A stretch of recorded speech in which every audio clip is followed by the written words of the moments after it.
إن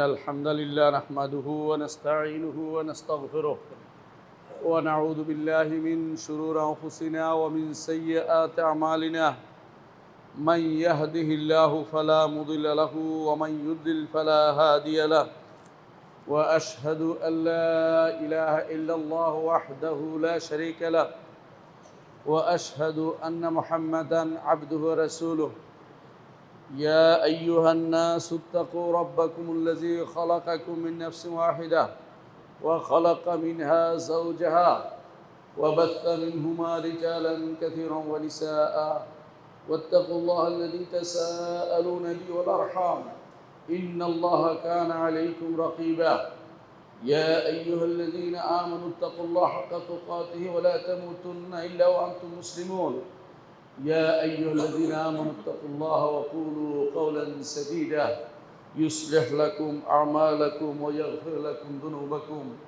ومن يطع الله ورسوله فقد فاز فوزا عظيما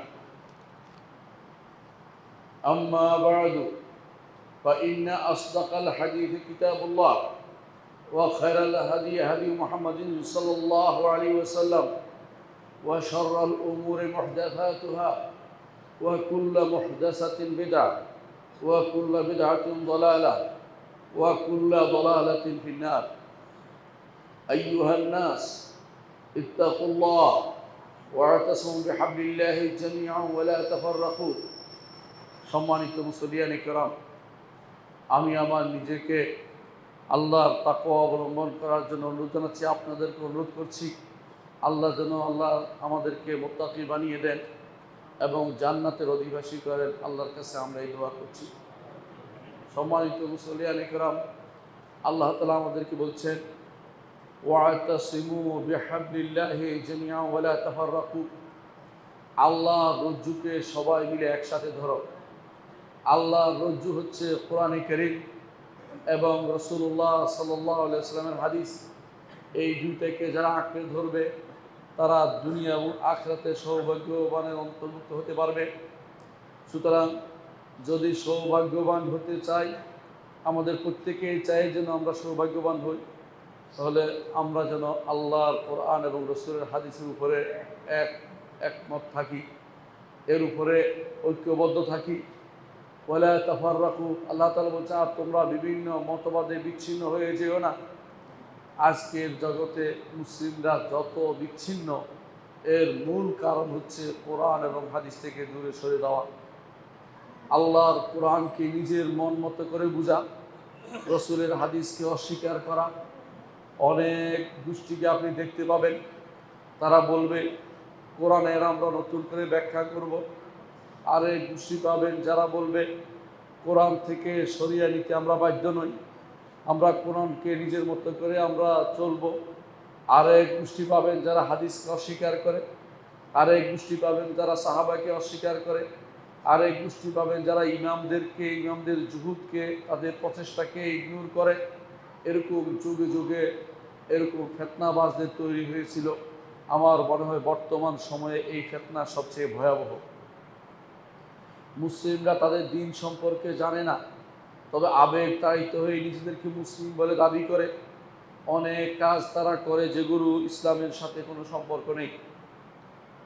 সম্মানিত মুসলিয়ান کرام, আমি আপনাদেরকে আজ এমন একটি ফেরকা সম্পর্কে জানাবো যাদের ব্যাপারে আপনারাই যখন শুনবেন তাদের আকীদা বিশ্বাস এবং তাদের কর্ম সম্পর্কে আপনারা তাদেরকে মুসলিম কিনা আপনারাই বিচার করবেন, আমার বলার দরকার নেই। এই মানুষগুলো কারা? যারা 12 ইমামি শিয়া বলে পরিচিত রাফেজি, এদের সম্পর্কে আপনাদেরকে কিছু জানাবো। আল্লাহ তাআলা কোনোদিনই আমাদেরকে দ্বীনের মধ্যে ভাগ ভাগ হইতে নিষেধ করেছেন, অনুমোদন করেন না যেন ভাগ ভাগ হই। রাসূলুল্লাহ সাল্লাল্লাহু আলাইহি ওয়াসাল্লাম নিষেধ করেছেন যেন ভাগ ভাগ হই। আমাদেরকে দ্বীন মানার ক্ষেত্রে ঐক্যবদ্ধ থাকতে বলেছেন। কি কোন দিন মানবো? যে দিন মুহাম্মদুর রাসূলুল্লাহ সাল্লাল্লাহু আলাইহি ওয়াসাল্লাম নিয়ে এসেছেন সেটাই, যেই দিনের উপর সাহাবায়ে কেরাম চলেছেন সেটাই। কিন্তু আপনি যতগুলি ফেরকা দেখবেন সবার কমন একটা সমস্যা হচ্ছে তারা রাসূলের হাদিসকে মানবে না, তারা সাহাবায়ে কেরামকে মানবে না, তারা কোথাও না কোথাও তারা সমস্যা তৈরি করবে। তারা চাইবে নিজেদের বিবেককে প্রাধান্য দিতে অথবা নিজেদের নেতাদেরকে প্রাধান্য দিতে। যারা এই কাজগুলি করবে তারা এই বিভ্রান্ত এবং পথভ্রষ্ট হয়ে যায়। এদের মধ্যে কেউ কেউ দিন থেকে বেরিয়ে যায়, কেউ কেউ দিনের নামমাত্র দিনের ভিতরে থাকে। কখনো কখনো তাদেরকে আপনি নিজেও দিনের ভিতরে মনে করবেন না। তেমনি একটি ফেরকা হচ্ছে শিয়াদের কথা, শিয়া ফেরকা, যাদের সম্পর্কে আপনাদের অনেকেই হয়তো ভাষা নলেজ জানেন। আজকে আমি আপনাদেরকে তাদের ব্যাপারে জানাবো। শিয়াদের নিকট ঈমান হচ্ছে, আমাদের নিকট ঈমান হচ্ছে শাহাদাতু আল্লা ইলাহা ইল্লাল্লাহ ও আন্না মুহাম্মাদুর রাসূলুল্লাহ। শিয়াদের নিকট ঈমান হচ্ছে শাহাদাতু আল্লা ইলাহা ইল্লাল্লাহ ওয়া আন্না মুহাম্মাদুর রাসূলুল্লাহ ওয়া আন্না আলিয়ান ওয়ালিয়াল্লাহ। এইটা ঈমানের অংশের ভিতরে ঢুকিয়ে দিয়েছে। যদি কেউ ৩ নম্বরটা না মানে, অর্থাৎ আলীকে আল্লাহর ওলি হিসাবে ঘোষণা না করে, তাহলে সে ঈমানদার হইতে পারবে না। এটা শিয়াদের তাদের মূল কালেমার ভিতরে এটা অন্তর্ভুক্ত। আপনি এই জন্য দেখবেন তাদের নেতা যুদ্ধ করার সময় বলছিল বানামে হায়দারি, অর্থাৎ আমরা কোনো কাজ করতে বিসমিল্লাহ বলি। এরা নামে হায়দারি, হায়দারত আলী, আলীর নামে যুদ্ধ শুরু করেছে। এটা আপনারা দেখতে পাবেন স্পষ্ট, যেটা মরে গেছে, যার জন্য আজ দৌড়াচ্ছে মানুষ, যার জানাজার জন্য, সে এই ঘোষণা দিয়েছিল। আপনাদের চোখের সামনে সেগুলি ঘটেছে, আপনারা কিন্তু কোনোদিন চিন্তা করে দেখেননি। আমাদের নিকট ঈমানের রোকন হচ্ছে ৬টা। আল্লাহর উপর ঈমান, ফেরেশতার উপর ঈমান, কিতাবের উপর ঈমান, রাসূলদের উপর ঈমান, আখিরাতের উপর ঈমান এবং তাকদীরের উপর ঈমান। শিয়াদের নিকট ঈমানের রোকন হচ্ছে ৫টা। একটা হচ্ছে তাওহীদ, একটা হচ্ছে আদল ইনসাফ, আরেকটা হচ্ছে নবুয়ত, আর একটা হচ্ছে ইমামত অর্থাৎ ইমাম মানতে হবে, আর একটা হচ্ছে আখরাত। এগুলি তাদের হচ্ছে ঈমানের রোকন। আমাদের সাথে তাদের পার্থক্য, ঈমানের সংজ্ঞাতেও পার্থক্য, ঈমানের রোকনেও তাদের পার্থক্য রয়েছে। আর তারা আমাদের নিকট ঈমানের জন্য ২টা জিনিসই লাগে, কথা ও কাজ লাগে। তাদের নিকট শুধু মুখে বললেই হবে, অর্থাৎ মুরজিয়া তারা। আকীদার ক্ষেত্রে তারা, ঈমানের ক্ষেত্রে সম্পূর্ণ মুরজিয়া, অর্থাৎ শুধু মুখে আলীকে ওলি মানলেই হবে, বাকি ২টার ব্যাপারে তাদের মাথা ব্যথা নেই। আল্লাহ তাআলার ব্যাপারে তাদের কি আকীদা পোষণ করে? আল্লাহ তাআলার ব্যাপারে তারা যে আকীদা পোষণ করে তা হচ্ছে আল্লাহ তাআলা তার উপরে বাদা জায়েজ। বাদা শব্দের অর্থ হচ্ছে আল্লাহ তাআলা আগে জানতেন না, পরে জানেন। নাউজুবিল্লাহ। অর্থাৎ তারা মনে করে যে আল্লাহ তাআলা আবু বকর ওমরকে খলিফা বানানোর বিষয়টি আগে জানতেন না, পরে জেনেছেন। এই জন্য তিনি আফসুস করেন, নাউজুবিল্লাহ। অর্থাৎ ইহুদিরা যেভাবে মনে করে, যেহেতু আব্দুল্লাহ ইবনে সাবা এর প্রথম প্রবর্তক, শিয়াবাদের প্রথম প্রবর্তক, সে ইহুদি ছিল। আর ইহুদিরা বাদায় বিশ্বাসী ছিল। বাদা অর্থ হচ্ছে ইহুদিরা মনে করে ইহুদিদের যে দুর্গতি আছে পৃথিবীর, যেখানে তাদের কষ্ট আছে, এটার মূল কারণ হচ্ছে যে এদের বিরুদ্ধে যারাই দাঁড়িয়েছে আল্লাহ তাআলা এটা জানতো না, পরে জেনেছে। ঠিক একই কারণে যেহেতু এটার প্রবর্তক হচ্ছে আব্দুল্লাহ ইবনে সাবা, সে শিয়াবাদের প্রবর্তক হিসেবে সে শিয়াদের মধ্যে ঢুকিয়ে দিয়েছে যে আবু বকর, ওমর, ওসমান তারা জালেম, জুলুম করে নিয়েছে খেলাফত। এটা আল্লাহ তাআলা আগে জানতো না, পরে জেনেছে। এই জন্য তারা আল্লাহর উপরে নতুন কিছু জানা, অর্থাৎ আগে আল্লাহ তাআলার জ্ঞানে নতুন কিছু সংযোজন হয়, এইটাই তারা বিশ্বাস করে। এইটা তাদের জাতীয় আকীদা বিশ্বাস। কারণ এটা ব্যতীত তারা জবাব দিতে পারে না। যখন আহলে সুন্নাহ তাদেরকে বলে যে আল্লাহ তাআলা মঞ্জুর না করলে কি আবু বকর, ওমর, ওসমান খলিফা হয়েছে, তখন তারা এটা দিয়ে জবাব দেয় যে আল্লাহ তাআলা আগে জানেনি, পরে জেনেছেন। নাউজুবিল্লাহ। এই কথা বলে তারা জবাব দিয়ে থাকে। এই জন্য তাদের আকীদা বিশ্বাসের মূল জিনিসটাই দেখা যাচ্ছে ইহুদিদের থেকে ধার করা। এটা আপনারা তাদেরকে যদি তাদের এই প্রশ্নের সাথে সাথে আলোচনা, তারা এটা মেনে নেবে। কারণ যদি আপনাদের সাথে তাকিয়া না করে, গোপন করতে না চায়, তাহলে স্পষ্ট বলে দিবে। তাওহীদের ব্যাপারে, যে তাওহীদ আমাদের আহলুস সুন্নাতুল জামাতের, আমাদের সালফে সালেহিনের আকীদার মূল, আমাদের মুসলিমদের আকীদার মূল, সে আকীদা তাওহীদের ব্যাপারে তাদের কি ধারণা, তারা তাওহীদ বলতে কি বুঝে। তারা তাওহীদ আমাদের নিকট আল্লাহ তাআলার তাওহীদ, তার রুবুবিয়ত সাব্যস্ত করতে হবে, আল্লাহ যে রব হওয়া সাব্যস্ত করতে হবে। তারা রুবুবিয়তের ব্যাপারে বিভিন্ন জায়গাতে শিরিক করে থাকে। আমরা সবসময় বলে থাকি রুবুবিয়তের দুইটা জিনিস অবশ্যই মানতে হবে। একটা হচ্ছে আল্লাহ তাআলার সত্তা এবং আল্লাহ তাআলার কর্ম। তারা আল্লাহ তাআলার সত্তায় বিশ্বাস করে, যে এক সত্তা সৃষ্টি করেছে এটা বিশ্বাস করে, কিন্তু তারা বিশ্বাস আল্লাহ তাআলার কর্মগুলিতে শরিক করে। আল্লাহর কর্মগুলি হচ্ছে আমাদের নিকট, যেটা আমরা বলে থাকি তিনি স্রষ্টা, তিনি মালিক, তিনি পরিচালক। তাদের নিকট এই তিন জিনিসে তাদের ইমামদের সরাসরি দখলদারিত্ব রয়েছে। তাদের ইমামরা জগৎ পরিচালনা করে, জগতের মালিক হচ্ছে তাদের তথাকথিত ইমামরা, তারাই মালিক। এই জায়গাতে তারা আল্লাহর সাথে শরিক করে, আল্লাহর রুবুবিয়তে শরিক করে। অনুরূপভাবে তারা আল্লাহর নাম ও গুণের মধ্যে শরিক করে। নামের মধ্যে নাম ও গুণে কীভাবে শরিক করে? আমাদের নিকট আল্লাহ তাআলার নাম গুণ অনেক, তারা আল্লাহ তাআলার নাম স্বীকার করলেও গুণগুলি স্বীকার করে না, আল্লাহর সমস্ত গুণগুলিকে অস্বীকার করে।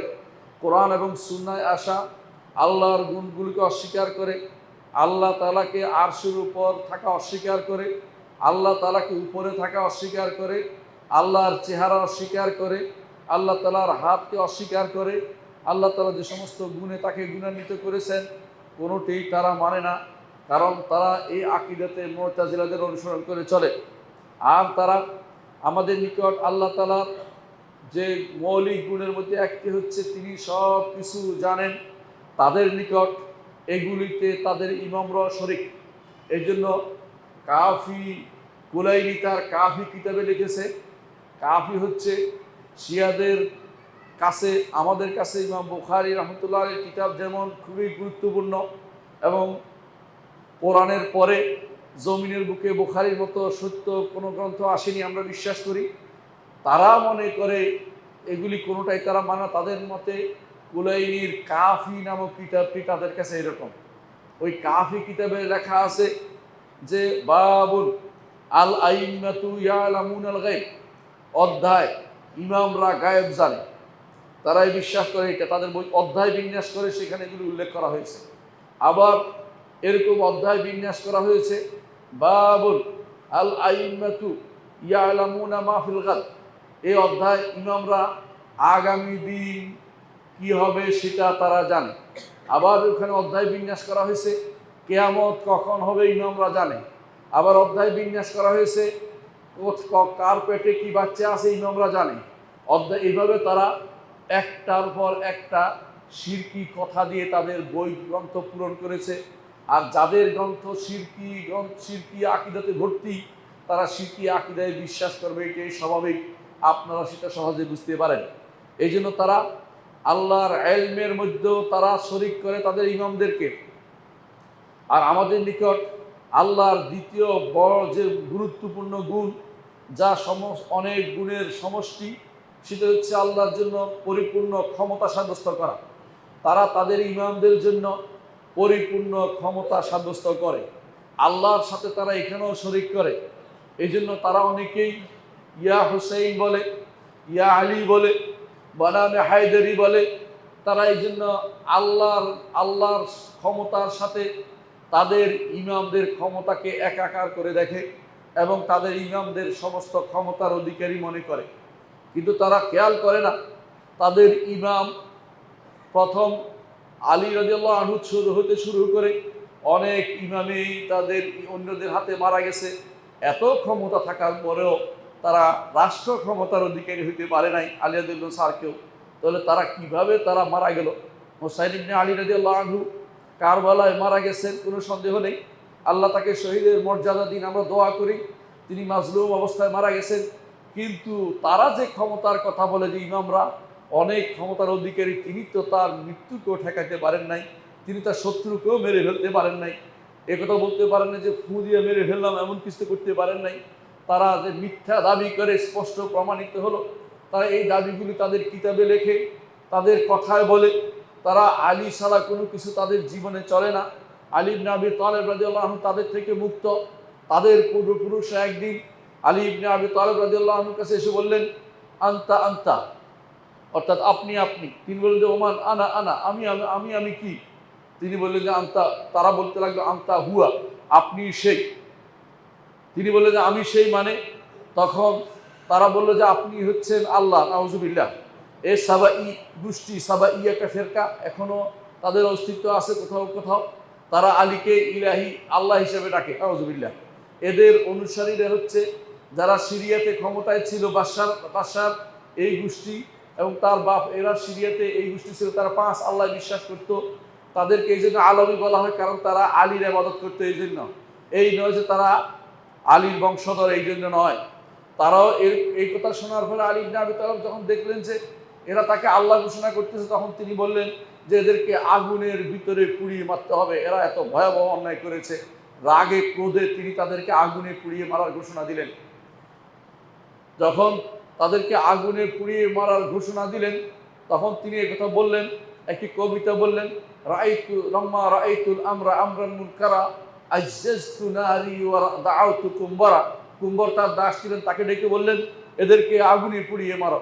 তখন আগুনের ভিতর থেকে তারা বলতে আরম্ভ করলো, আল্লাহ না হলে কি আমাদেরকে আগুনে দিচ্ছে নাকি? আল্লাহ হওয়ার কারণে তো আগুনে দিচ্ছে। মানে তারা ভয়াবহ ফিতনা নিয়ে ইসলামের ভিতরে ঢুকেছে, ইসলামকে নষ্ট করার জন্য, ইসলামকে ভাগ করার জন্য। এই সবার আগে ইহুদিদের প্রেরণক হয়ে যারা এই কাজটি করেছে তারা হচ্ছে শিয়া সম্প্রদায়। এই শিয়া সম্প্রদায় আকীদার ক্ষেত্রে ভয়াবহ বিভ্রান্তি তৈরি করে মুসলিমদের মধ্যে প্রবেশ করে দিয়েছে। এরা সমস্ত ক্ষমতার অধিকারী বানিয়ে দিয়েছে তাদের ইমামদেরকে, বিশেষ করে আলী ইবনে আবি তালেব রাদিয়াল্লাহু আনহুকে। এই জন্য তাদের আমাদের সমাজের মধ্যে অনেককে দেখবেন ইয়া আলী বলে, কোনো কিছু দিয়ে টান দেওয়ার সঙ্গে ইয়া আলী বলছে। তারা আল্লাহকে উদ্দেশ্য করে না, আলীকে উদ্দেশ্য করে। কখনো কখনো তারা এই জাতীয় আলীর নামে চিৎকার করে বলে যে আলীর নামে শুরু করেছে, অথবা আমাদের অনেকে নামের পিছনে আলী, নামের সামনে হোসেন, নামের শেষে হাসান হোসেন। এইগুলি সবই শিয়াবাদের বাকি অংশ ছাড়া কিছুই নয়। এইগুলি থেকে আমাদের বাঁচতে হবে। এরা ক্ষমতার অধিকারী মনে করে এমনভাবে যে তারা মনে করে যে আলী ইবনে আবি তালেব রাদিয়াল্লাহু আনহু খায়বারের একটা গির্জা, একটা কিল্লার দরজা টেনে এনে তিনি সেটাকে ঢাল হিসেবে ব্যবহার করেছেন, এরপরে 40 জনে সেটা উঠাইতে পারেনি। এই জাতীয় ঘটনাগুলি বানোয়াট, এইগুলি দিয়ে তারা তাদের কথা প্রকাশ করে। আলীর অনেক ক্ষমতা, এই কথা তারা প্রকাশ করতে থাকে। তাদের মধ্যে একটি গোষ্ঠী মনে করে আকাশে বিদ্যুৎ চমকালে আলী হেসেছে, আকাশের যে আওয়াজ হয় আলী ধমক দিচ্ছে। এই বিশ্বাসতা তাদের মধ্যে কেউ কেউ করে থাকে। আলী সারা আকাশের বৃষ্টি কেউ দেয় না, আলী ছাড়া কেউ রিজিকের ব্যবস্থা করে না, এইগুলি তারা বিশ্বাস করে থাকে। বলেন তারা যদি আপনাদের সাথে হয়ে থাকে, এই বিশ্বাস তারা কিভাবে রাখতে পারে? তাদের মধ্যে আমাদের আহলুস সুন্নাত ওয়াল জামাতের তৃতীয় যে বড় গুণটি আমরা বলে থাকি, আল্লাহর জন্য সাব্যস্ত করে থাকি এবং সমস্ত গুণের মূল বলে থাকি, তিনটির মধ্যে একটি হচ্ছে আল্লাহ তাআলার বিধান দেওয়ার ক্ষমতা। এই বিধান দেওয়ার ক্ষমতা তারা তাদের ইমামদের দিয়ে দিয়েছে। বিশেষ করে সর্বশেষ নতুন তারা আবিষ্কার করেছে ওয়ালায়াতুল ফকিহ নাম দিয়ে একটি আবিষ্কার করেছে, যার আবিষ্কার হচ্ছে খোমাইনি। সে সেটা আবিষ্কার করে চালু করে এই মুসলিম ভূখণ্ড ইরান দখল করে মুসলিম সুন্নিদেরকে মেরে সেখানে শিয়াবাদ কায়েম করেছে, আর নিজের জন্য একটা নতুন পোস্ট দাবি করেছে। সেই পোস্টটি হচ্ছে ওয়ালায়াতুল ফকিহ। ওয়ালায়াতুল ফকিহ তারা কেন দাবি করেছে? এটা একটা বিরাট ইতিহাস আছে। ইতিহাস হচ্ছে শিয়ারা যখন তাদের ইমাম চলে যায়, সব 11তম ইমাম নিঃসন্তান অবস্থায় চলে যায়, তখন দেখে যে এটা 2য় শতকেই, তখন দেখে যে তার কোনো সন্তান নেই। তখন তারা 3য় শতকে, তখন তারা পাগল হয়ে যায়, যার 12 ইমাম পূর্ণ হচ্ছে না, 11 ইমাম হচ্ছে। তখন তারা বলল যে 11তম ইমামের একটা সন্তান গোপনে হয়েছিল এবং সেটা পালিয়ে গিয়ে গর্তের ভিতরে ঢুকেছে। আজও আপনি যদি যান ইরাকে গেলে রেজবা পাহাড়ের পাশে পাহাড় দেখতে পাবেন, কেউ ঘোড়া নিয়ে, কেউ গাধা নিয়ে, কেউ গাড়ি নিয়ে কেউ মার্সিডিজ নিয়ে বসে আছে আর ডাকতেছে উখরুজ ইয়া মাওলানা, মাওলানা তুমি আসো, মাওলানা তুমি আসো, মাওলানা তুমি বের হও, মাওলানা তুমি বের হও, এইভাবে তাকে ডাকছে। আপনি কি চিন্তা করে পারছেন কিভাবে ডাকছে? তারা দেখতে পাবেন। অর্থাৎ মাওলানা তো বের হয় না, কারণ আসলে কেউ তো ওই গর্তে ঢুকে নাই, ওই গর্তে তো কারণ বারাতম ইমামের কোনো অস্তিত্বই ছিল না। তখন তারা সেই থেকে শুরু করেছে, তারা তো অভিভাবকহীন হয়ে গেছে, কারণ তো ইমামের পথে চলে, ইমাম নাই। তখন এই খোমাইনি ফ্রান্সে বসে সিদ্ধান্ত নিল এখন থেকে নতুন একটা বুদ্ধি বের করতে হবে, যে উনি তো আসে নাই, ওনার পক্ষ থেকে আমরা ওলি হিসাবে এখন জগৎ পরিচালনার দায়িত্ব নিচ্ছি। সেটার নাম দিয়েছে তারা ওয়ালায়াতুল ফকিহ। মুসলিমদের কাছে যেটা খলিফাতুল মুসলিমিন ছিল, এরা তারা বানিয়ে নিয়েছে ওয়ালায়াতুল ফকিহ। এইটা দিয়ে তারা এখনো চলছে, ইরানে এটাই তারা চালাচ্ছে। আপনারা এটা বুঝেন না বুঝেন, তাদেরকে ইমাম বলে ঘোষণা করছেন। আমি জানি না আপনাদের বিবেকে কতটুকু আল্লাহ তাআলা বিবেক দিয়েছেন, সেটা চিন্তার বিষয় রয়েছে। এরা মনে করে যে এই ওয়ালায়াতুল ফকিহ অর্থাৎ যে ইমাম তারা বানিয়েছে এখন, তার হুকুম দেওয়ার ক্ষমতা রয়েছে, অর্থাৎ তার যে কোনো বিষয়ে অর্থাৎ আল্লাহর বিধান দেওয়ার ক্ষমতা তাদের রয়েছে বলে তারা মনে করে। এর অর্থ হচ্ছে তারা আল্লাহর হুকুমের মধ্যেও শিরিক করছে, অথচ তারা মনে করে, আপনারা মনে করেন যে তারা আল্লাহ তাআলার দ্বীনের বড় খেদমত করে যাচ্ছে। কখনো নয়, তারা ইসলামকে ধ্বংসের জন্য নেমেছে।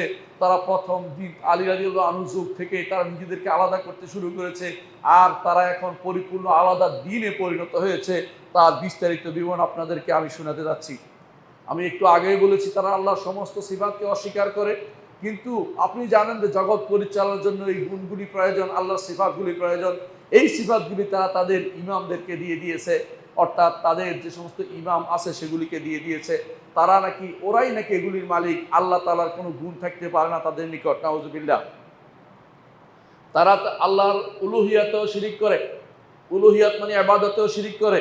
এই জন্য তারা দেখবেন যে ডাকছে, তাদের ইমামদেরকে ডাকে। অর্থাৎ যত আপনি যদি বাগদাদ, আপনি যদি কোনো আজ ইরাকে যান, দেখবেন নাজাফে তারা আলীর কবরের পাশে ডাকাডাকি করছে, আপনি হোসাইনের কবরের কাছে ডাকাডাকি করছে, অথচ হোসাইনের কবর বা আলীর কবর কোনোটাই নির্ধারিত নয়। আসলে হোসাইন রাদিয়াল্লাহু আনহুর কবর এবং আলী রাদিয়াল্লাহু আনহুর কবর কোনোটাই জানা যায় না কোথায় হয়েছে। এটা রাতের অন্ধকারে দূর দূরান্তে দেওয়া হয়েছিল। কিন্তু শিয়ারা যেহেতু গাধা মার্কা লোক, তাদেরকে তাদের লোকেরা ঠকিয়েছে, ইমামরা ঠকি বলছে অমুকের কবর এটা, তমুকের কবর এটা। সেখানে গিয়ে তারা অনবরত ডাকছে, অর্থাৎ ইমামদেরকে তারা তাদের ফরিয়াদ নিবেদন করছে। যারা এরকম আল্লাহ ছাড়া আর কাউকে ডাকে তারা অবশ্যই মুশরিক, কোনো সন্দেহ নাই। তাদেরকে আপনি দেখতে পাবেন, ইবনে তাইমিয়া রাহমাতুল্লাহ আলাইহি বলতেন, তারা আম্মারুল মাশাহিদ, তারা কি করছে? আম্মারুল মাশাহিদ, তারা কবরগুলিকে আবাদ করেছে। ও আত্তালুল মাসাজিদ, মসজিদগুলোকে বন্ধ করে দিয়েছে। তারা মসজিদগুলো পছন্দ করে না, তাদের কাছে শুধু কবর পছন্দ। মদিনাতে যদি আপনি হজে যান, দেখবেন তারা মসজিদের চেয়েও বেশি পছন্দ করে ওই যে বাকি গুরুস্থানের ভিতরে ঢুকার কোনো সুযোগ পায় কিনা, সেখান থেকে পাথর চুরি করে, সেখান থেকে পাথর নিয়ে চলে যায়। এভাবে তারা সারা শিরকের ভিতরে তারা পরিপূর্ণভাবে ডুবে আকণ্ঠ নিমজ্জিত হয়ে রয়েছে। তাদের অনেকেই কারবালার মাটি নিয়ে আসে, কারবালার মাটিকে কি কাজে ব্যবহার করে আপনারা জানেন, সেগুলিকে তারা সব কিছু থেকে প্রিয় জিনিস মনে করে। অর্থাৎ তাদের কাছে কারবালার মাটি হচ্ছে মক্কার মাটির চেয়ে, হাজরে আসওয়াদের চেয়ে তাদের কাছে বেশি গুরুত্বপূর্ণ, নাউজুবিল্লাহ।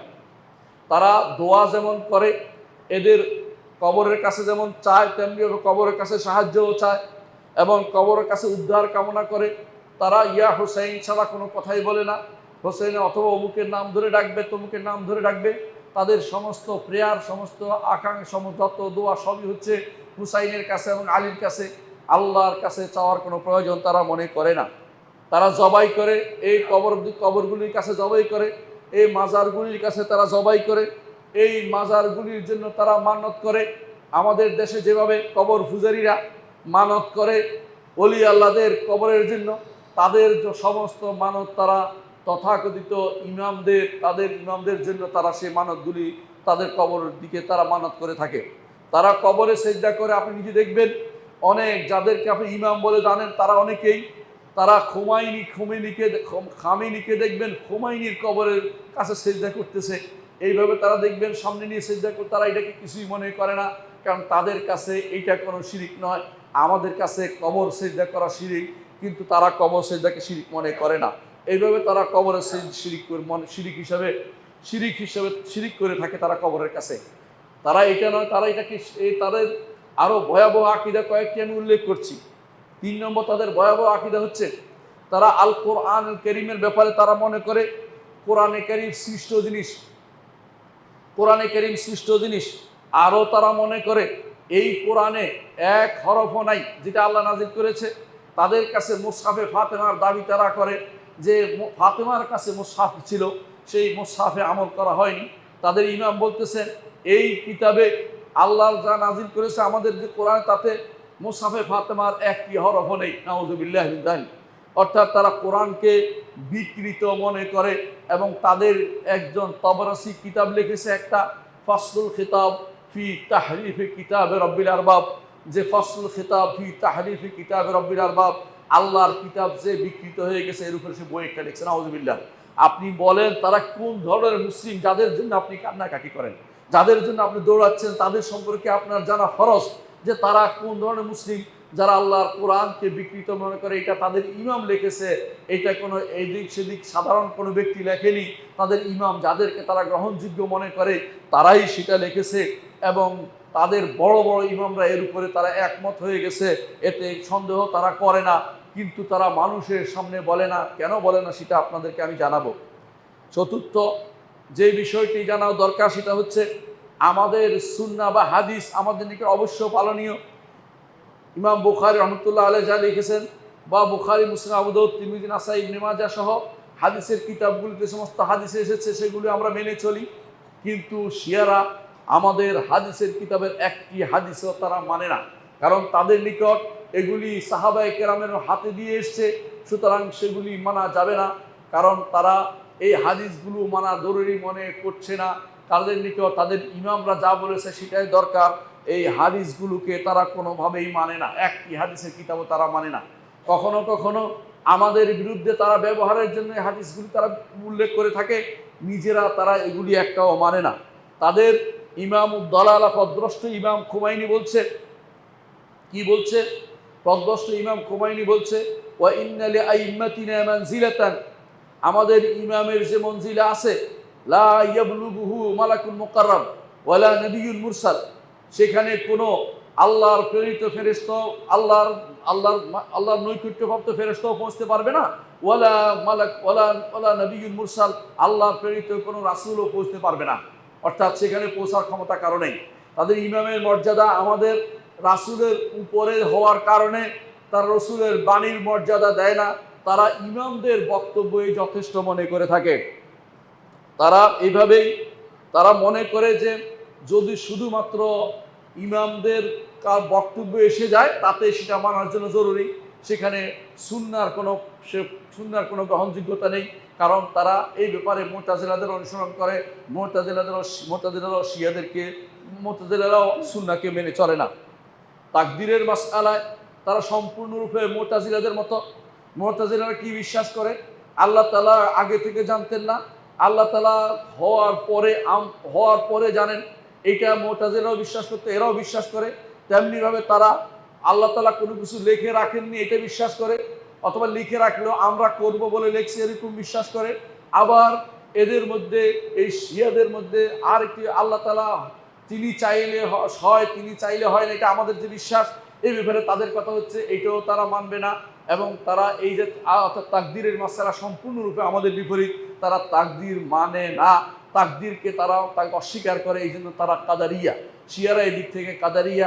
ইবনে তাইমিয়া রাহমাতুল্লাহ এই জন্য তার কিতাব মিনহাজুস সুন্নাহ ফি রাদ্দ আলা শিয়াতিল কাদারিয়া বলেছেন, কারণ শিয়ারা এই মাসআলাতে কাদারিয়া হিসেবে তাদেরকে তিনি উল্লেখ করেছেন। এই জন্য শিয়ারা আকীদাতে আমাদের সাথে এই দিক দিয়েও মিলে না, যে তাকদীরের মাসআলাও মিলে না।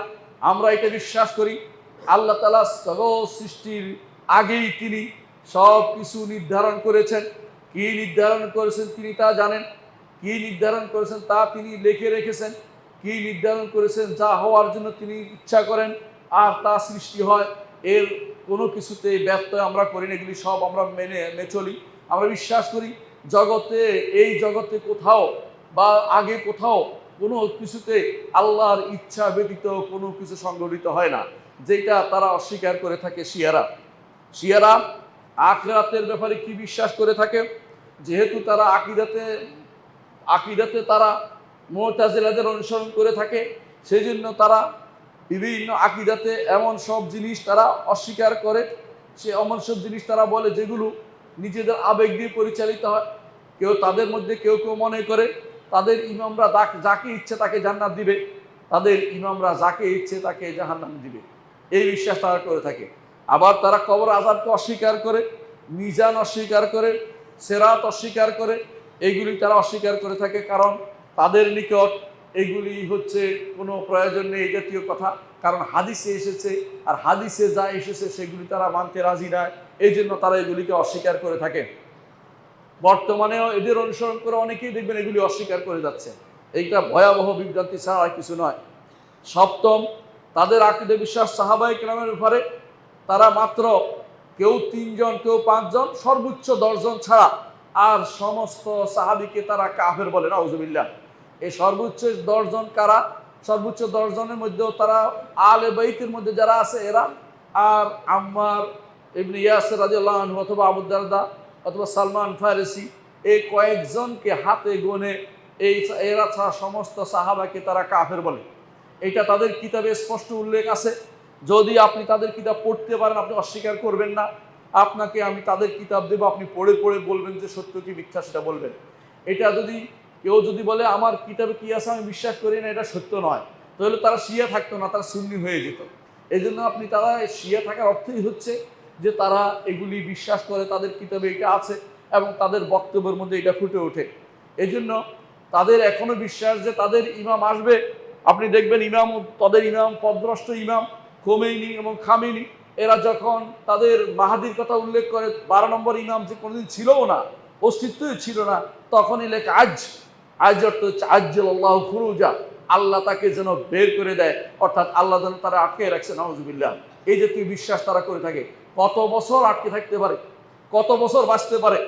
এই 1200 বছর, 1400 বছরের মধ্যে 200 বছর বাদ দিলে 1200 বছর যেন সে গর্তের ভিতরে ঢুকে আছে। এই জন্য তারা নিজেরা বুদ্ধিমান হলে বুঝতো যে মিথ্যা কথা, আসলে পাহাড়ের গর্তের ভিতরে কেউ ঢুকে নেই, কিন্তু তারা বুদ্ধিমান নয়। তাদেরকে দিয়ে তাদের ইমামরা, তাদের নেতারা তাদেরকে দিয়ে গাধার মতো খাটাচ্ছে এবং বিভ্রান্তি পরিচালনা করছে। তারা এর পিছনে ছুটে চলেছে। বাংলাদেশে বিভিন্নভাবে সেমিনার সিম্পোজিয়াম করছে, বড় বড় প্রফেসররা সেখানে গিয়ে নিজেদেরকে ইমান বিক্রি করে তাদের সাথে একাত্ম ঘোষণা করছে। তাদের যেটা বলেছিলাম, এই জন্য তারা মাহাদি আমাদের নিকট ইমাম মাহাদি আসবেন, তিনি আসবেন ইমাম হাসান ইবনে আলীর বংশধর হিসেবে আসবেন, এবং এমন এক সময় আসবেন যখন সেটার প্রয়োজন হবে। তাকে খুঁজতে আমাদেরকে অনুমোদন করা হয়নি, তিনি যখন আসবে তার পিছনে চলতে আমাদেরকে অনুমোদন করা হয়েছে। অগ্রিম তার জন্য সৈনিক তৈরি করা, তার জন্য কোনো কিছু, তার জন্য প্রপাগেশন চালানো, অথবা তার জন্য বিভিন্ন জায়গায় বলে বেড়ানো তিনি অমুক তারিখে আসবেন, এগুলি আমাদের নীতি নয়, আমরা এগুলি করি না, এগুলি শিয়াদের নীতি। শিয়ারা এরকম বলতো যে এত বছর পরে আসবেন, গায়ে বাতা সোগরা, কিছুদিন পরে বলে যে না, এখন রাগ করে তিনি চলে গেছেন। তিনি একবার বের হয়ে দেখছেন যে তার সহযোগী নাই, রাগ করে আবার গর্তে ঢুকে গেছেন, সুতরাং তিনি এবার কখন আসবেন তিনি স্যার কেউ জানে না। এই বিশ্বাস তারা পোষণ করে থাকে। এই জন্য তাদের মাহাদি বিশ্বাস হচ্ছে ভয়াবহ বিভ্রান্তি।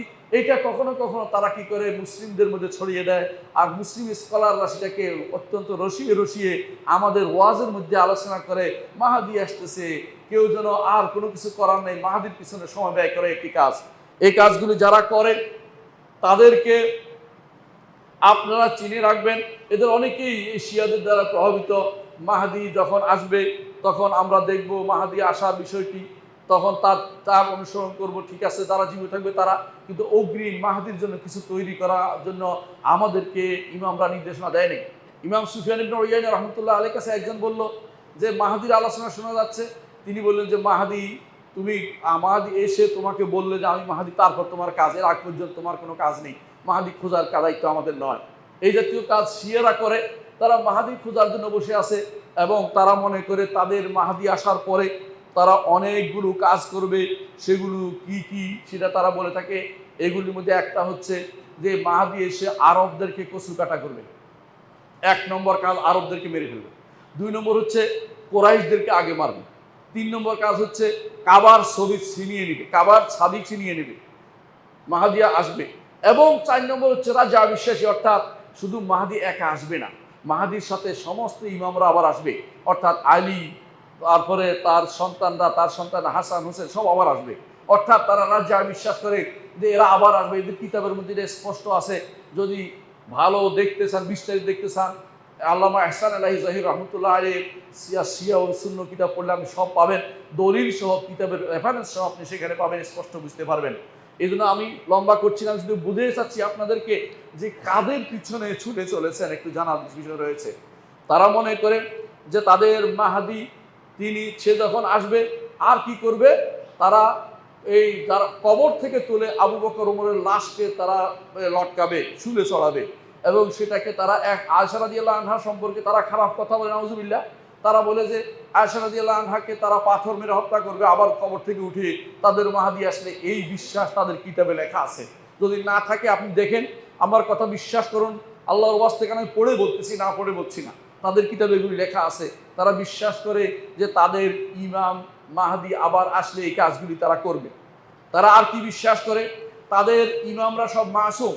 মাসুম অর্থ হচ্ছে নিরপরাধ, কোনো ভুল হইতে পারে না, যা করেছে তা ঠিক।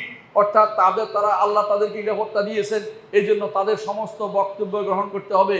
কারণ সাহাবা ইকরামের বক্তব্য এই জন্য গ্রহণ করে না, তারা কাফির বলে, কিন্তু ইমামদের বক্তব্য গ্রহণ করে কেন, তাদের মাসুম বলে, এই জন্য নিরাপদ, এই জন্য তাদের কথা এটা প্রচার করে। ইমামদের আমরা বক্তব্য নেই, তারা হচ্ছে ভয়াবহ বিভ্রান্তিতে লিপ্ত, এই কুফুরিতে লিপ্ত। আল্লাহ তাআলা তার নবী ছাড়া কাউকে, নবীদের ছাড়া কাউকে আল্লাহ তাআলা এসমত দেননি, কিন্তু তারা মানুষের জন্য, ইমামদের জন্য এই এসমতের দাবি করে, মাসুম হওয়ার দাবি করে। কোনো ব্যক্তি বিশেষকে মাসুম বলার অধিকার কারণেই কোরআন এবং সুন্নায় কাউকে মাসুম করা হয়নি। আল্লাহ তাআলা তার নবীদেরকে স্পেশালি সেই ক্ষমতা দিয়েছেন, আল্লাহর দ্বীন প্রচারের জন্য, কোরআন তাদের আল্লাহর বাণীকে প্রচারের জন্য এই সহযোগিতা করেছেন, আর কাউকে সেটা দেননি। কেউ দাবি করলে মিথ্যা ছাড়া কিছু বলেনি। তাদের 11 নম্বর আকীদা হচ্ছে তাকিয়া। তাকিয়া হচ্ছে আপনাকে একটা কথা বলে ধোঁকা দেয়া। আপনাকে বলবে শিয়া সুন্নি বিভেদটা ঠিক নয়, আমরা মুসলিম। আবার আপনাকে বলবে যে আমরা সবাই মিলে একসাথ হলে তো আমরা অমুককে শেষ করে দিতে পারি, অমুকদের বিরুদ্ধে বলতে পারি। আপনার আবেগ নিয়ে তারা খেলবে, আপনার আবেগ তাড়িত করে আপনাকে তাদের দলে ঢুকাবে। কিন্তু এইভাবে তারা আপনাকে ধোঁকা দিবে। তারা যে একবার যদি আপনাকে ধোঁকা দিতে পারে, তাহলে তারা মনে করে যে হুসাইনের সাথে মুসাফা করা সওয়াব পাইছে, আর দ্বিতীয়বার ধোঁকা দিলে আলীর সাথে মুসাফা করা সওয়াব পাইছে, তৃতীয়বার ধোঁকা দিলে স্বয়ং মুহাম্মদুর রাসূলুল্লাহর সাথে মুসাফা করার সওয়াব তারা পেয়েছে। সুতরাং আপনাকে যত মিথ্যা কথা বলতে পারে, যত মিথ্যা বলে আপনাকে পটাইতে পারে, আপনাকে ক্ষতিগ্রস্ত করতে পারে, ইমান থেকে বের করতে পারে, সুন্নি থেকে শিয়া বানাইতে পারে, যত মিথ্যা কথা বলে সবই তারা সওয়াবের কাজ মনে করে। বড় বড় সওয়াবের অধিকারী হওয়ার কারণে, এই তাকিয়া নীতির কারণে আপনি তাদেরকে দেখবেন তারা মুখে যা বলে অন্তরে তা রাখে না। এই জন্য আপনি তাদের দ্বারা ধোঁকাগ্রস্ত হন। রাসূলুল্লাহ সাল্লাল্লাহু আলাইহি ওয়াসাল্লাম বলেছেন, আল মুমিনু গিররুল কারীম ওয়াল ফাসিকু খাব্বুল লাঈম। ঈমানদার ধোঁকা খায় দ্রুত, কারণ সে কারীম, মানুষকে স্বাভাবিক বিশ্বাস করে ফেলে।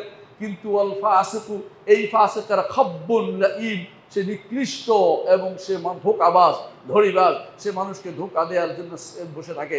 এরা মানুষকে ধোঁকা দেয়, আহলে সুন্নাত ওয়াল জামাতকে ধোঁকা দিয়ে বিভিন্নভাবে টাকা দখল করার পরে আপনাদের টনক নড়ে না। এরা যুদ্ধ করে ইরাককে ধ্বংস করেছে, এরা ইয়েমেনকে ধ্বংস করেছে, এরা সিরিয়াকে ধ্বংস করেছে, এরা বাহরাইনকে ধ্বংস করেছে, এরা লেবাননকে ভাগ করে দিয়েছে, এরা সিরিয়ার সুন্নিদেরকে এমন মারছে যে এর আগে কোনোদিন এত মুসলিমদের মধ্যে এই মৃত্যু ইহুদিরও করে নাই। এত মানুষকে তারা মেরেছে। এদের কিন্তু শিয়া মারেনি, সবগুলি সুন্নিদেরকে তারা মেরে ফেলেছে। এটার কারণ হচ্ছে তারা মনে করে এদেরকে মারা সওয়াবের কাজ, কারণ তারা আমাদেরকে ইমানদারি মনে করে না। যতক্ষণ পর্যন্ত না আমরা ওলিউল্লাহ দাবি না করবো, ততক্ষণ পর্যন্ত তাদের কাছে আমরা ইমানদার হইতে পারবো না, নাউজুবিল্লাহ। কিন্তু তারা সবখানেই লুকোচুরি করে, বিশাল বিশাল হুঙ্কার ছাড়বে, অমুক দেশকে উড়িয়ে দেব, অমুক দেশকে এই করে ফেলবো, অমুকের জন্য মৃত্যু।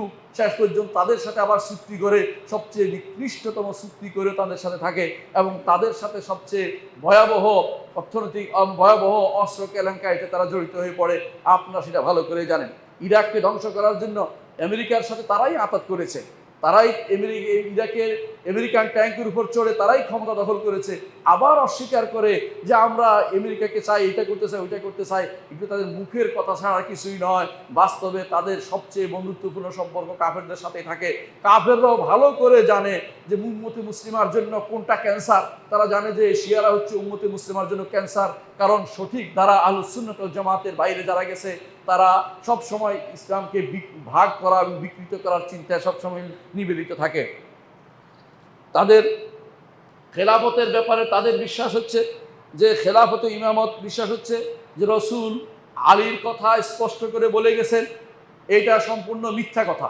রসুল্লাহ সাল্লাল্লাহু আলাইহি ওয়াসাল্লাম আবু বকরকে তার জায়গায় সালাত আদায় করতে বলেছেন, এবং কেউ যদি বলতো আপনাকে না পেলে কার কাছে আসবো, রসুল বলে দিতেন আবু বকরের কাছে আসবে। এবং রসুল্লাহ সাল্লাল্লাহু আলাইহি ওয়াসাল্লাম মৃত্যুর সময় বলেছেন আবাল্লাহু ইল্লা ওয়া রাসূলু ইল্লা আবু বকর, আবু বকর ছাড়া আল্লাহ এবং রাসূল কেউ সন্তুষ্ট হবে না, তিনি বলে দিয়েছেন। অর্থাৎ তিনি আকারে ইঙ্গিতে স্পষ্ট অনস্পষ্ট বিভিন্নভাবে আবু বকর রাদিয়াল্লাহু আনহু খেলাফতের কথা বলেছে, এটাই বিশুদ্ধ কথা। কিন্তু এরা মনে করে যে খেলাফতের হক শুধুমাত্র আলুল বাইত নাম দিয়ে, এদের ভিতরে না আলুল বাইত কি রাসূলুল্লাহ সাল্লাল্লাহু আলাইহি ওয়াসাল্লাম পরিবারতান্ত্রিক কোনো কিছু তৈরি করেন নাই, বলেন নাই। এই পরিবারতান্ত্রিক যারা মনে করছে রসুলের পরিবারের মধ্যে খলিফা হবে, এরা শুধু মিথ্যাচার করেছে। রাসূলুল্লাহ সাল্লাল্লাহু আলাইহি ওয়াসাল্লাম তিনি সব সময় এটাই বলতেন যে রাসূলুল্লাহ আবু বকর, ওমর, ওসমান, আলী এদের কথাই বেশি বেশি বলতেন। সাহাবায়ে কেরামও রসুলের যুগে বলতেন আবু বকর, ওমর, ওসমান, আবু বকর, ওমর, ওসমান, আবু বকর, ওমর, ওসমান, আলী, এভাবে তারা বলতেন। কখনো কখনো আলী বলতেন, কখনো আলী বলতেনও না তারা। তারপরেও আমরা বলি যে খেলাফত হচ্ছে আবু বকর, ওমর, ওসমান, আলী, এভাবে সিরিয়ালি করতে হবে।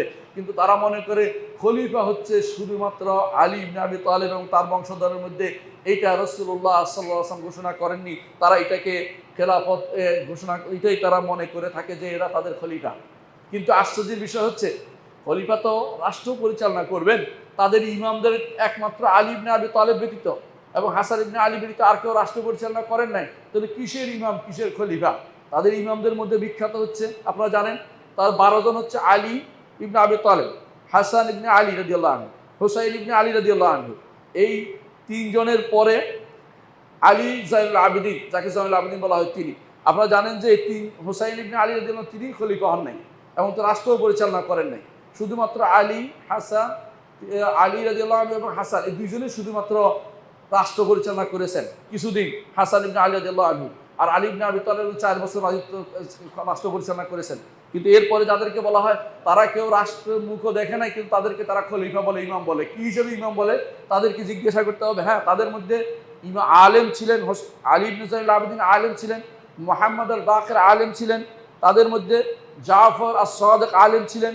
এরপরে যারা আসছে তাদের মধ্যে কেউ আর বড় আলেম বলে বিবেচিত হয়নি। তারা যদিও নিজেদের ইমামদেরকে বাড়িয়ে বাড়িয়ে কাঁপিয়ে বলে, এদের মধ্যে তারা বলে এরপরে হচ্ছে মুসা কাযেম, আলী রেদা, মোহাম্মদ আল জওয়াদ, আলী আল হাদি, হাসান আল আসকারি। এই 11 জন পর্যন্ত শেষ হয়ে যায়, কারণ হাসান আসকারির কোনো সন্তান হয়নি। তারা জোর করে বলে তার একটা সন্তান হয়েছিল, তা অন্ধকারে সেটা চলে গিয়ে গর্তের ভিতরে ঢুকেছে পাহাড়ের, সেটা আর বের হয় না। আসলে কোনো সন্তান ছিল না, কারণ তারা আল্লাহ তাআলা তাদের মিথ্যাবাদীকে মিথ্যা প্রকাশ করে দিয়েছেন যে এই 12 জন ইমামের কথা আল্লাহ তার রাসূল কখনো বলেন নাই। তারা কোত্থেকে সেটা নিল? তারা নিয়েছে রাসূলুল্লাহ সাল্লাল্লাহু আলাইহি ওয়াসাল্লাম একটা হাদিস থেকে। রাসূলুল্লাহ সাল্লাল্লাহু আলাইহি ওয়াসাল্লাম বলেছেন, আমার উম্মতের মধ্যে যতদিন 12 জন খলিফা থাকবে ততদিন উম্মত শক্তিশালী থাকবে। এই কথাটা রাসূলুল্লাহ সাল্লাল্লাহু আলাইহি ওয়াসাল্লাম বলেছেন। এই 12 জন খলিফা ওমর ইবনে আব্দুল আজিজের মধ্যে শেষ হয়ে যায়। সেদিকে না গিয়ে তারা খেলাফতকে নিয়ে এসেছে তাদের আলী রাদিয়াল্লাহু আনহুর বংশধরের ভিতরে। এই বিভ্রান্তি তারা তৈরি করে মানুষের ভিতরে ছড়িয়ে দিচ্ছে। কিন্তু আল্লাহ তাআলা মিথ্যাবাদীর মিথ্যা প্রকাশ করে দিয়েছেন। হাসান আসকারি রাহিমাহুল্লাহ তিনি নিঃসন্তান অবস্থায় মারা যান, তার কোনো সন্তান ছিল না। এর মধ্যে প্রকাশিত হলো যে 12 জন এদিকে আসার সুযোগ নাই, 12 জন উল্টা দিকে, অর্থাৎ যেটা স্বাভাবিকভাবেই মুসলিমদের খেলাফত যারা পরিচালনা করেছেন তাদের মধ্যে সর্বশেষ খলিফা 12 জনের মধ্যে হচ্ছেন ওমর ইবনে আব্দুল আজিজ রাহমাতুল্লাহ আলাইহি। জিহাদের ব্যাপারে তাদের কি বিশ্বাস জানতে হবে আমাদেরকে। আমাদের অনেকেই না বুঝে ভুল করে থাকি। তাদের বিশ্বাস হচ্ছে যতক্ষণ পর্যন্ত তাদের ইমাম মাহদি না আসবে ততক্ষণ পর্যন্ত কোনো জিহাদ নেই। এখন হয়তো বলেন যে এই যে তারা যুদ্ধ করতেছে এগুলি সবই হচ্ছে দুনিয়ার মাসলাহাত, স্বার্থের জন্য। তারা মনে করে যে প্রতিরোধমূলক জিহাদ দরকার আছে, এই জন্য যখন আক্রমণ হয়েছে তখন প্রতিরোধ করেছে, আগ পর্যন্ত তারা করেনি। তারা প্রতিরোধমূলক করতে পারবে। আর তাদের যত জিহাদ সব সুন্নিদের বিরুদ্ধে সবসময় হয়েছে। ইতিহাস সাক্ষ্য, যতগুলি তাদের যুদ্ধ হয়েছে সুন্নিদেরকে মারার জন্য তাদের হয়েছে। যখনই তারা ক্ষমতায় গিয়েছে কোথাও, তখনই তারা সুন্নিদেরকে তারা মেরেছে, এবং সেখানে আবু বকর ওমর বলতে কাউকে রাখেনি। আজও যদি আপনি ইরানে যান, আবু বকর ওমর এই নামে কাউকে আপনি সেখানে খুঁজে পাবেন না, আয়েশা নামে কাউকে সেখানে আপনি খুঁজে পাবেন না। এমনকি আপনি নিজেই শুনবেন, ইরাকে যখন তারা ঢুকেছে কিছুদিন আগে, অর্থাৎ সাদ্দামের পতনের পরে, তখন তারা যত নাম খুঁজে দেখেছে, যেখানে যেখানে এই জাতীয় সুন্নিদের আয়েশা আবু বকর ওমর পেয়েছে, সেগুলিকে একটাকেও তারা জীবিত রাখেনি, সবগুলিকে মেরে ফেলেছে। এবং কি সবচেয়ে খারাপভাবে তারা মেরেছে, নিকৃষ্টভাবে তাদেরকে মেরেছে। এইগুলি সবগুলি আপনারা ইউটিউবে দেখতে পাবেন, তাদের ছবি সহ কিভাবে তাদেরকে মারছে। আমি শুধু এটাই বলছি, জিহাদ নামে তারা যে লাফালাফি করছে, এগুলি তারা কখনো কাফের বিরুদ্ধে জিহাদের জন্য নয়, তাদের জিহাদ হচ্ছে আমাদের বিরুদ্ধে, আহলুস সুন্নাহকে কিভাবে দমন করা যায়, এই জন্য তারা সবসময় এই নিকৃষ্ট কর্মকাণ্ডে লিপ্ত থাকেন। তাদের আবাদতের কিছু পরিচয় দিবে, আকিদা তো শুনলেন, আবাদতের কিছু পরিচয় দেই। তাদের কালেমা শুনছেন, আশহাদু আন্না আলিয়ান ওয়ালিয়াল্লাহ না করলে কালেমা হয় না। আমাদের নিকট তো কালেমার দুটো অংশ, একটা হলো তার কালেমাতুত তাওহীদ শাহাদাতু আল্লা ইলাহা ইল্লাল্লাহ, আর একটা কালেমাতুর রিসালা ওয়া আন্না মুহাম্মাদান আবদুহু ওয়া রাসূলুহু, আশহাদু আন্না মুহাম্মাদান আবদুহু ওয়া রাসূলুহু। এইটা হচ্ছে আমাদের, তাদের নিকট কালেমা, কালেমায় তিনটা লাগবে, না তাদের কালেমাই পূর্ণ হয় না। আসেন সালাতের ব্যাপারে আসি। আজানের মধ্যে তারা আমরা বলি হাইয়া আলা সালাহ, তারা বলে হাইয়া আলা খায়রিল আমল, একটা বাড়াই দিছে এটার মধ্যে। আজানের মধ্যে তারা বাড়িয়ে দিয়েছে। আপনি যে কোনো ইরানের যে কোনো আজান শুনতে চেষ্টা করেন, দেখবেন যেটা পাবেন। আমি কোনো একটা শব্দ বাড়িয়ে বলছি না, আপনারা শুনবেন এটা। আবার দেখবেন অজুতে তারা পা ধোয় না। আপনি যে কোনো শিয়াকে দেখবেন কোনোদিন পা ধোয় না। ভালো করে দেখবেন, তাদের নিকট পায়ে মশে করতে হয়। হ্যাঁ, এই জন্য তারা পা মশে করে। যদি কারো মোজা থাকে পায়ে, মোজা খুলে পায়ে মশে করবে, তবু পা ধুইবে না, কোনোদিনে পা ধুইবে না।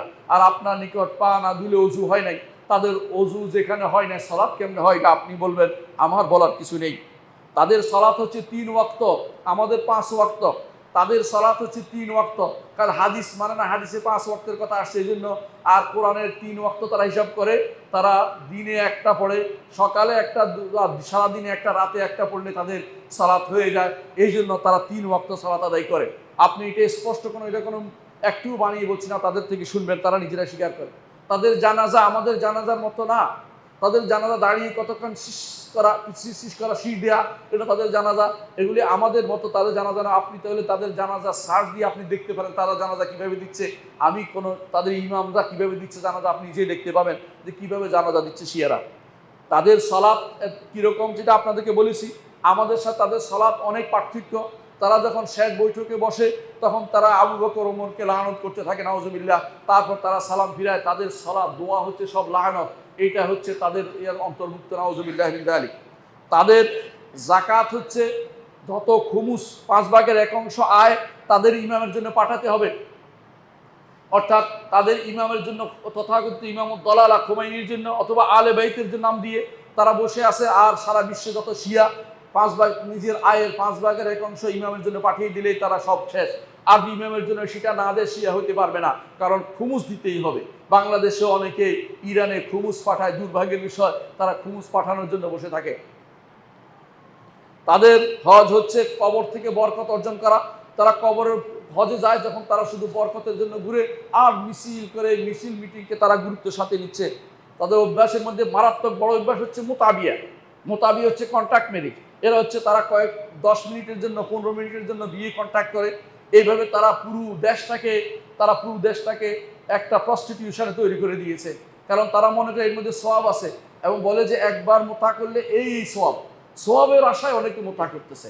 মানে যুবকদেরকে তারা এই রাজিলা, এই নিকৃষ্ট কাজের মধ্যে ডুবিয়ে রাখছে। তারপরেও আপনাদের কাছে এইগুলি হচ্ছে আপনাদের মডেল। আপনাদের বিবেককে আমি জিজ্ঞাসা করছি, কেমন মডেল আপনি চলছেন? তারা এইভাবে আমাদের যে সমস্ত, আমরা শুধু আরেকটা সওমের ব্যাপারে শুধু বলবো এবং শেষ করে দেবো, সেটা কি সওম। তারা সওম ইফতার কখন করে? আমরা ইফতার করি সূর্য ডুবলেই। তারা ইফতার করে তারকা উঠা পর্যন্ত দেরি করবে, তারকা দেখা দেওয়া পর্যন্ত। আমার মনে আছে, এটা আমি সরাসরি দেখেছি একবার। আমি IUT-তে, ইসলামিক ইউনিভার্সিটি অফ টেকনোলজিতে একটা কাজে গিয়েছিলাম একদিন। তো ইফতারি দাওয়াত দিয়েছে, আমি ইফতার করতে বসেছি। ইরানি অ্যাম্বাসেডারও ছিল সেখানে, তখনকার সময় অ্যাম্বাসেডার শিয়া ছিল। তো সে এসে, সে এবং তার ওয়াইফ ছিল। তারা দেরি করছে, আমরা ইফতার করে নামাজ পড়ে আসি, দেখি তারা এরপরে ইফতার শুরু করেছে। কারণ এরা কখনো ইফতার সূর্য ডুবার সাথে ইফতার করবে না, কারণ ইহুদিরা তারকানা দেখা পর্যন্ত ইফতার করে না। আর বর্তমানে শিয়ারা আফিদিরও তারকা না ওঠা পর্যন্ত তারা ইফতার করে না। আপনি তাদের সাথে কোন জায়গায় মিল পেয়েছেন আমাকে বলেন? না আকিদাতে মিল, না আমলে মিল, না সালাতে মিল, না ওযুতে মিল, না আজানে মিল। এই গোষ্ঠীকে আপনি কিভাবে সাপোর্ট করতে পারেন? তাদের জানাজার জন্য আপনি কি জন্য দৌড়াচ্ছেন? তারা কিসের জানাজা পাবে? 4 মাস অতিবাহিত হওয়ার পরে এটা কিসের জানাজা? এটা আবার উপস্থিত করে মানুষদেরকে এটার জন্য ঘটা করতেছে। আল্লাহর দ্বীনে এটা নেই, এটা কোত্থেকে আবিষ্কার করেছে? আপনি এই কাজের জন্য সমর্থন করছেন, যাচ্ছেন, পয়সা খরচ করছেন। আপনি কেন বুঝেন না এরা আমাদের এই মুসলিম সমাজের জন্য এরা ক্যান্সার। এরা আমাদের ইসলামকে পরিবর্তন করে দিয়েছে। জগতে যতগুলি বিভ্রান্তি তৈরি হয়েছে তার মধ্যে এদের একটা কন্ট্রিবিউশন আছে বিভ্রান্তি তৈরির পিছনে। শিয়ারা আকিদা নষ্ট করার ক্ষেত্রে তারা সিদ্ধহস্ত, মানুষদের ঈমান নষ্ট করার ক্ষেত্রে সিদ্ধহস্ত, মানুষের ইবাদত নষ্ট করার ক্ষেত্রে সিদ্ধহস্ত, মানুষের শক্তি ক্ষয় করার জন্য সুন্নির আহলুস সুন্নাত ওয়াল জামাতের শক্তি ক্ষয় করার জন্য তাদের মতো কাউকে আপনি পাবেন না। এরা সব সময় বিভ্রান্তি তৈরিতে লিপ্ত রয়েছে। এদের থেকে সাবধান করা, এদের আকিদা বিশ্বাসকে মানুষের সামনে তুলে ধরা, এটা একটা কর্তব্য বটে। যারা এই নিয়ে লুকোচুরি করবেন তারা এখনো সঠিক পথে আসতে পারেননি। ঈমান ও আকিদার মূল দাবি হচ্ছে এই বিভ্রান্তি লোকদেরকে তাদেরকে তুলে ধরা এবং তাদেরকে বিভ্রান্ত বলে প্রকাশ করা। এটা ঈমানি দায়িত্ব বলে আমি মনে করছি। আকুলু কাওলি হাযা ওয়া আস্তাগফিরুল্লাহ লি ওয়া লাকুম ওয়া লিসাইরিল মুসলিমিন ফাস্তাগফিরুহু ইন্নাহু হুয়াল গাফুরুর রাহিম। ইন্নাল হামদালিল্লাহ নাহমাদুহু ওয়া নাস্তাঈনুহু ওয়া নাস্তাগফিরুহু ওয়া নাউযু বিল্লাহি মিন শুরুরি আনফুসিনা ওয়া মিন সাইয়্যাতি আমালিনা। মান ইয়াহদিহিল্লাহু ফালা মুদিল্লা লাহু ওয়া মান ইউদ্লিল ফালা হাদিয়া লাহু। وأشهد أن لا إله إلا الله وحده لا شريك له وأشهد أن محمدا عبده ورسوله। সম্মানিত মুসল্লিয়ান ইকরাম, বলছিলাম শিয়াদের অপকর্মের কিছু ইতিহাস বলছিলাম। শিয়ারা কি না করেছে? বাগদাদের খলিফাতুল মুসলিমিনকে তারা মেরেছে। বাগদাদ ধ্বংস, হালাকু খানের সাথে তারা হাত মিলিয়ে বাগদাদ ধ্বংস করেছে। এভাবে বারবার তারা কাফেরদের সাথে হাত মিলিয়ে, তাদের কারণে সালাউদ্দিন আইয়ুবীকে অনেক ব্যাগ পেতে হয়েছে, নুরুদ্দিন জঙ্কিকে অনেক সময় দিতে হয়েছে তাদের পিছনে শেখুল ইসলাম ইবনে তাইমিয়া তাদের বিরুদ্ধে যুদ্ধ করেছেন। তাদের বিরুদ্ধে অস্ত্র ধারণ করা এটা রাষ্ট্রের দায়িত্ব, মুসলিম রাষ্ট্রের দায়িত্ব। এবং তাদেরকে কখনো প্রশ্রয় না দেয়া, তাদেরকে কোনো সুযোগ না দেয়া, এটা একটা রাষ্ট্রের কর্তব্যের ভিতরে পড়ে। এরা মুসলিমদের মধ্যে সবচেয়ে ক্ষতির কাজগুলি তারা করে থাকে। এরা বড় ধরনের ক্ষতির কাজ করে থাকে। কী ক্ষতি করেছে আপনারা বুঝতে পারেন? তারা এমন সব ক্ষতি করছে মুসলিম বিশ্বে কিছুদিন এই যুদ্ধের মধ্যে আপনারা দেখেছেন। এমন সব জায়গাতে তারা তাদের বিভিন্ন অস্ত্র নিক্ষেপ করে, যার মাধ্যমে তারা মুসলিমদেরকে অনেক বেশি কষ্টের মধ্যে নিপতিত করেছে। আমাদের বাংলাদেশে অনেক ভাই সেখানে মারা গিয়েছে। এগুলির কোনো কারণ নেই, শুধুমাত্র এই জন্য যে তারা সেখানে কাজ করতো। এই নিরীহ মানুষদেরকে তারা মেরে ফেলেছে এই সমস্ত আরব দেশে থাকার কারণে। আরবদের প্রতি ঘৃণা তৈরি করা এটা বৈধ কোনো কাজ নয়। তেমনিভাবে মুসলিমদের আকিদার মধ্যে সন্দেহ তৈরি করা এটাও বৈধ কাজ নয়। এরা সারাক্ষণ এই আকিদা বিশ্বাসকে নষ্ট করার জন্য, কেউ বলবে মাওলা আলী, কেউ বলবে অলি, এই জাতীয় আলী মাওলা বলে যারা চিৎকার করে, এরা সবগুলি বিভ্রান্ত। এদের ব্যাপারে সাবধান থাকবেন, এদের থেকে নিজেদেরকে দূরে রাখবেন। এদের সবগুলি হচ্ছে বিভ্রান্তি, আকিদা বিশ্বাস, এদের কর্মকাণ্ড। যারা এগুলি প্রচার করে তাদের থেকেও আপনারা বিভ্রান্ত থাকবেন। মনে রাখবেন, ইসলাম হচ্ছে যা রাসূল সাল্লাল্লাহু আলাইহি ওয়াসাল্লাম বলে দিয়েছেন। রাসূলুল্লাহ সাল্লাল্লাহু আলাইহি ওয়াসাল্লাম বলেছেন, তিনি বলেছেন, আলাইকুম বিসুন্নতি ওয়া সুন্নাতুল খুলাফায়ে রাশিদিন আল মাহদিয়িন আদু আলাইহা বিন্নাওয়াজিজ। তোমরা আমার সুন্নতকে আঁকড়ে ধরো, আমার খলিফায়ে রাশিদের সুন্নতকে আঁকড়ে ধরো। রাসূলুল্লাহ সাল্লাল্লাহু আলাইহি ওয়াসাল্লাম বলেছেন, আমার উম্মত ৭৩ ভাগে বিভক্ত হবে, ৭২ ভাগ জাহান্নাম যাবে, একটি শুধুমাত্র জান্নাতে যাবে। সেটি কি? মা আনা আলাইহি ওয়া আসহাবি, যার উপর আমি আছি এবং আমার সাহাবীরা আছে। রাসূলের সাহাবীরা যে পথে নাই সেই পথে আপনি থাকবেন না।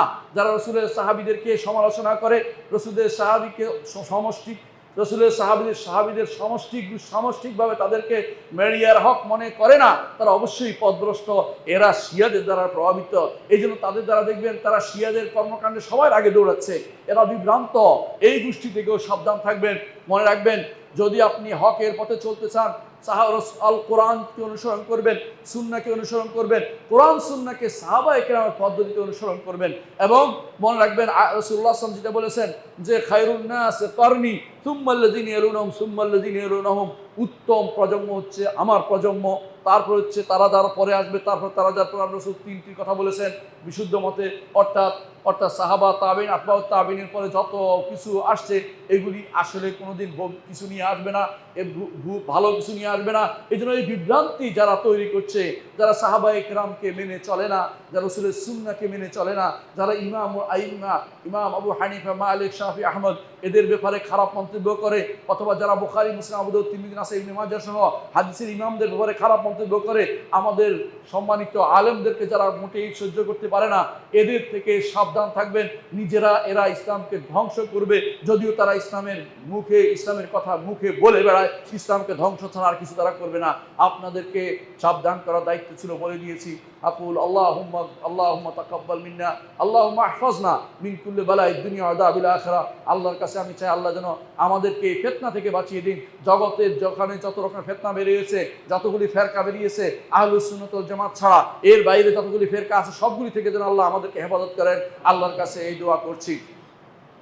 আলা ওয়া সাল্লু আলা সাইয়্যিদিল বাশারিয়া মুহাম্মদ ইবনে আবদুল্লাহ কামা আমাল্লাহু আযজা ওয়া জাল্লা ফি কিতাবিহি ওয়া যান্না বিমালাইকাতিহি মুসাব্বিহাতিল কুদসি ওয়া যাল্লাতা বিকুম আইয়ুহাল মুমিনুন ওয়া ক্বালা তাআলা মুখবিরান ওয়া আমিরা ইন্নাল্লাহা ওয়া মালাইকাতাহু ইউসাল্লুনা আলান নবী ইয়া আইয়ুহাল্লাযিনা আমানু সাল্লু আলাইহি ওয়া সাল্লিমু তাসলিমা ওয়া ক্বালা আন-নাবিয়্যু সাল্লাল্লাহু আলাইহি ওয়াসাল্লাম মান সাল্লা আলাইহি মাতান সাল্লাল্লাহু আলাইহি বিআশরান আল্লাহুম্মা সাল্লি আলা মুহাম্মদ ওয়া আলা আলি মুহাম্মদ কামা সাল্লাইতা আলা ইব্রাহিম ওয়া আলা আলি ইব্রাহিম ইন্নাকা হামিদুম মাজিদ আল্লাহুম্মা বারিক আলা মুহাম্মাদিন ওয়া আলা আলি মুহাম্মাদিন কামা বারাকতা আলা ইব্রাহিম ওয়া আলা আলি ইব্রাহিম ইন্নাকা হামিদুম মাজিদ আল্লাহুম্মা আরদিল খুলাফায়ে রাশিদিন আবি বকর ওয়া উমর ওয়া উসমান ওয়া আলী ওয়া আন সাইরি সাহাবাতি ওয়াত তাবিঈন রিদওয়ানুল্লাহি আলাইহিম আজমাইন আল্লাহুম্মা ইগফির লানা ওয়া লিইখওয়ানিনা আল্লাযিনা সাবাকুনা বিল ঈমান ওয়া লা তাজআল ফি কুলুবিনা গিল্লাল লিল্লাযিনা আমানু রাব্বানা ইন্নাকা রাউফুর রাহিম আল্লাহুম্মা ইগফির লানা আজমাইন। আল্লাহ আমাদের সবাইকে আপনি ক্ষমা করে দিন।